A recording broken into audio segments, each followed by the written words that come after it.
is Judith Wedderburn. I am happy and I would like to congratulate We Change that they have created this opportunity for me to participate in this process so that more people can better understand what is at stake for women when they do not have abortion rights. Thank you, Judith. Can you share the historical context of abortion rights in Jamaica and your role in it? Sure. Sharing the historical context is really important, I think, because much of that context is still present with us today and presents difficult barriers to advocates like myself and others who understand that women have rights to decide what happens to their body. We speak specifically about the 1864 archaic law of the then colonial powers, which decided that women would not have rights to their bodies. And it's important historically because we had male and female slaves. Both male and female were slaves.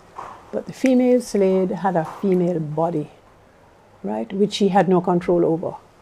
If the master said come, no control over her body. For me, that's where it begins.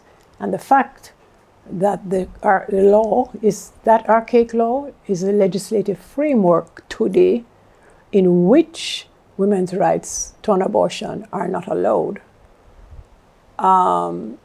It's not appropriate. It's not correct. We should be able to get rid of it. So far, we have not. So that is what our advocacy activities that I participated in sought to do. Now, how did we go about it?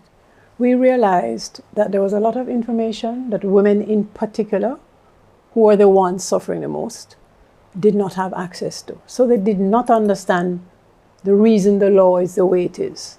They did not truly believe that they have a right to decide what happens to their bodies.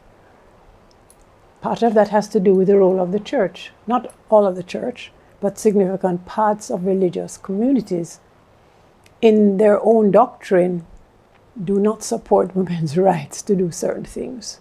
And so they would see a woman choosing not to have a child as a sin.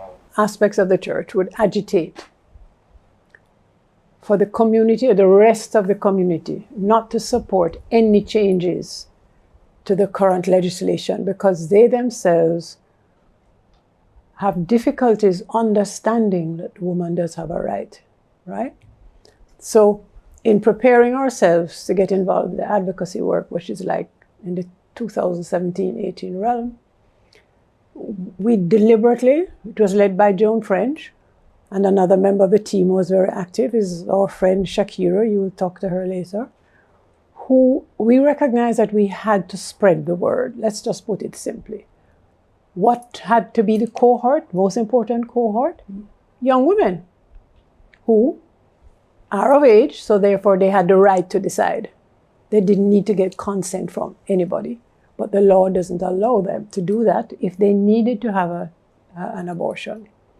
So we canvassed and got on board meetings with several women from the university and then targeted other groups, professional groups, members of church groups. We have sisters in different churches who understand that despite the religious doctrine, they understand the need for women to have this right. So we spoke with them as well. We brought them into the discussion. And at the time, there was one female politician, Judith Wedderburn, who was interested in this discussion and joined us on a couple of occasions. What she was able to do was to table in the House of Parliament a draft, whatever they call it, for discussion by the House of Parliament. There are articles that report her as saying there were people in Parliament, male and female, who were interested in supporting the bill. So, and we understood that that would have been possible for on both sides of the House. Remember, I have two parties in the House. So the bill was tabled in the House. A parliamentary committee was set up to review it, debate it, and make a decision about it. Well,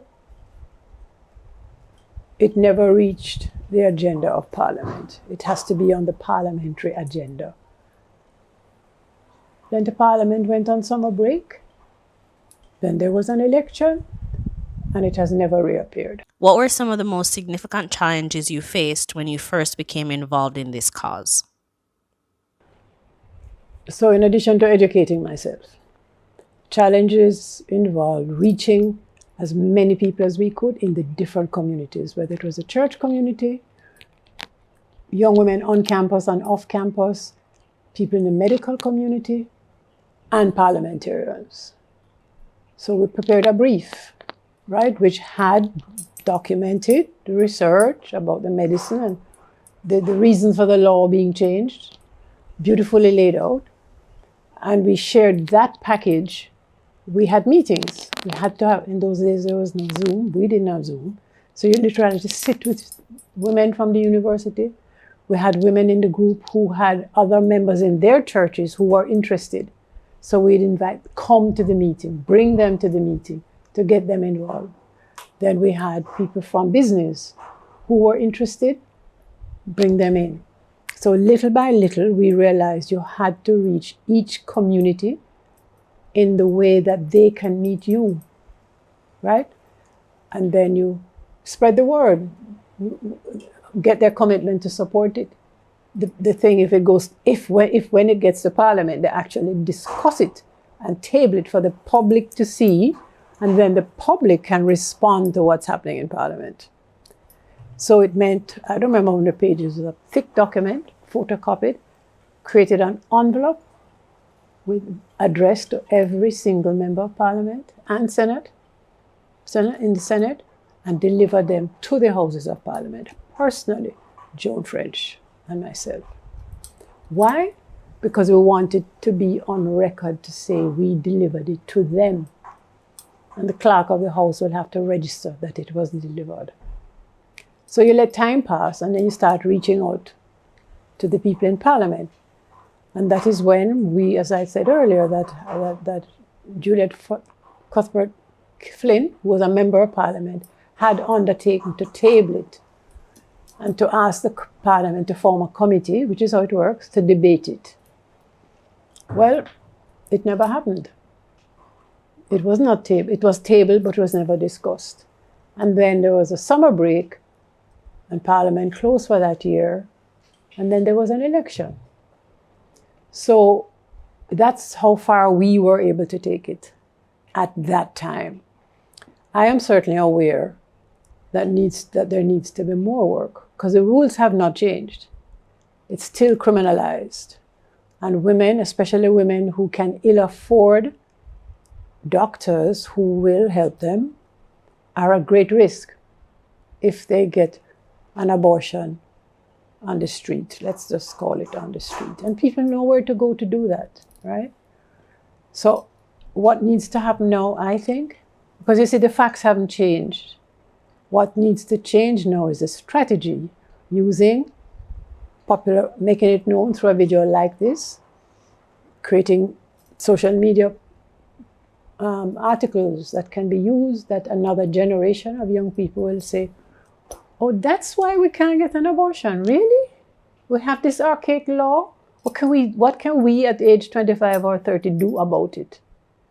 That is what I am hoping will happen, and I believe that's what needs to happen, because it's the parliamentarians who are going to change the law, if they choose.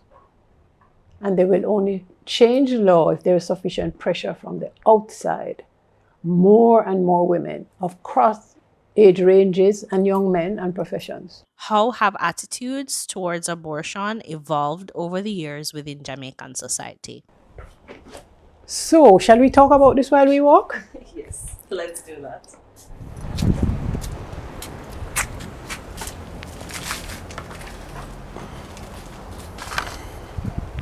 How have they evolved? Well, one thing for sure, I do believe that there's a greater understanding among larger numbers of women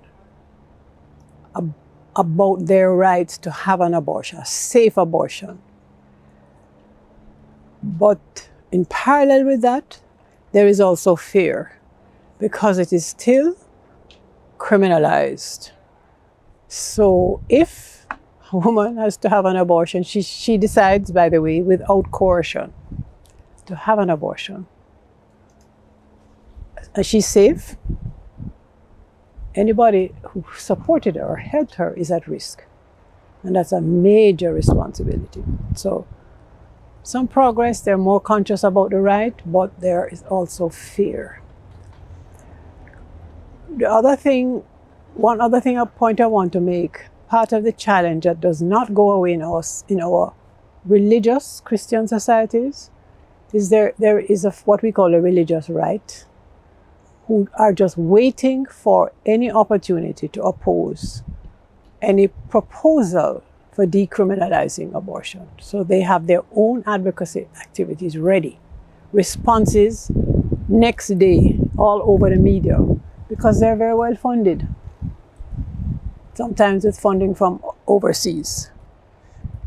So that's something we have to be very conscious of when we are determining how we are going to continue the struggle at this time. Could you highlight a key moment in Jamaica's legislative history related to abortion that stands out to you?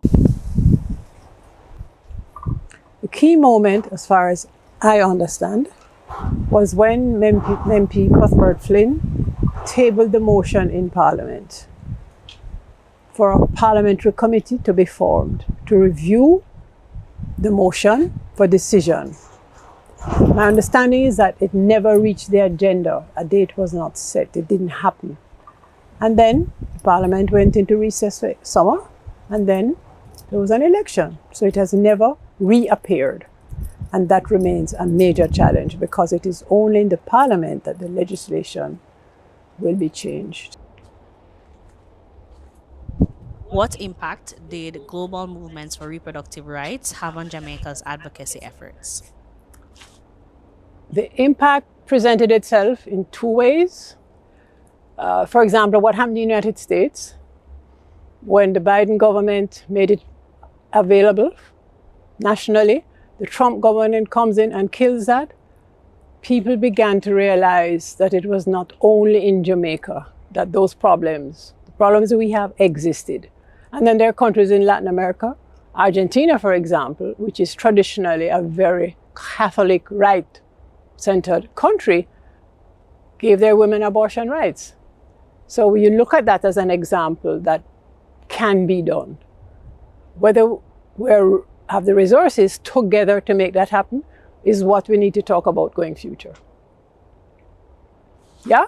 So you're going to come and sit on my favorite tree, right? Yes. How does the intersection of gender and class influence the conversation around abortion rights? Several things intersect in order to affect how we address abortion rights. Race and class, the data tells us that it is the women with the least resources.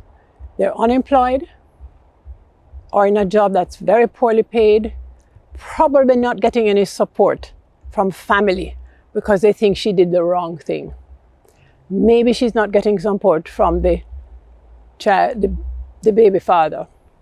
And so she's under tremendous pressure to survive and find it difficult to get a safe abortion. Other women who are earning larger incomes, have better social status, can go to a doctor, can afford to go to a doctor, or they fly out of Jamaica. The records show most women don't have that option. That's a very privileged position to be in. Whether or not gender, well, it's a ultimate expression of the gender relations of power. Yeah. So in that relations, the woman, there should be equitably application of the power. But in the gendered relations of power, her right is taken away to make a certain decision that affects her entire life. What she does with her body. Does she get support from men? Maybe, maybe not. But it has to do with the shifting. In other words, she is demonstrating, claiming her power as a woman to make that decision. And many people do not accept that. What organizations and individuals have been instrumental in your work in abortion rights advocacy? Organizations, well, I remember immediately We Change, early days of We Change, but you are very much there, members from We Change, Lynette Vassell, and Jenny Jones, both of whom belong to religious communities. Members of those communities supported what we were doing. There was Shakira, who is an academic, and you did her research on reproductive rights. And her work greatly supported what we were doing. I think that that's probably the majority of groups that we call. And then young women from Seacole, who themselves were susceptible to getting pregnant and needing an abortion. So it was quite a widespread of women from different social classes, which is what we're happy about, and women with different educational standards. So there was no discrimination on our part about who could join. We invited everybody. How has your advocacy for abortion rights influenced your broader work on women's rights in Jamaica? Well, what it has done for me is to ground me in a deeper understanding of women's rights. So if I say I'm a human rights advocate, I'm a gender advocate, I cannot not address women's rights.